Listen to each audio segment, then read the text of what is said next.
Good morning to you. I'm meteorologist Caroline Carithers with the News 5 First Alert Storm Team here with your Thursday morning tropical update. So let's go ahead and get started. We've got a lot of areas we're tracking. We've got Hurricane Lee, we've got Hurricane Margot, we've got a tropical wave that's moving towards the central tropical Atlantic. So let's start there. This tropical wave we've been tracking since it's emerged off the coast of Africa now has a high chance for development, 90%.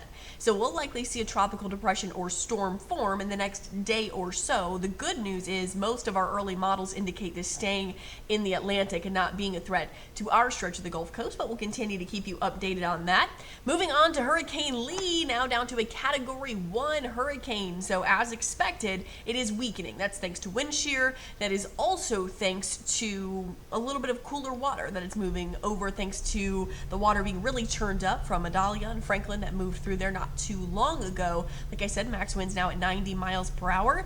Now, Lee is expected to continue to weaken as it moves northward, approaching Bermuda today. And then by the time we get to this weekend, we'll likely see this approach Nova Scotia, maybe extreme northern and eastern parts of Maine as a typical landfalling location, most likely landfalling location.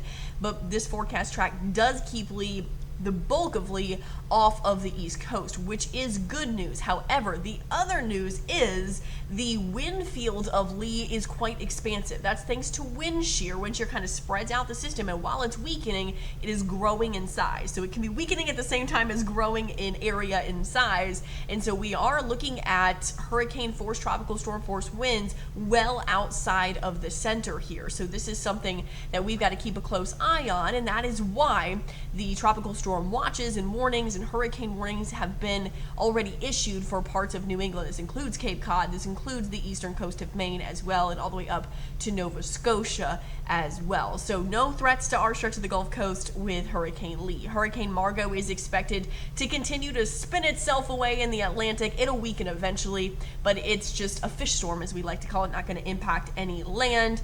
And if you have any questions or you want an update, you can head to WKRG.com and click on the Hurricane Map Room that automatically updates with all of the latest graphics, everything you need to know.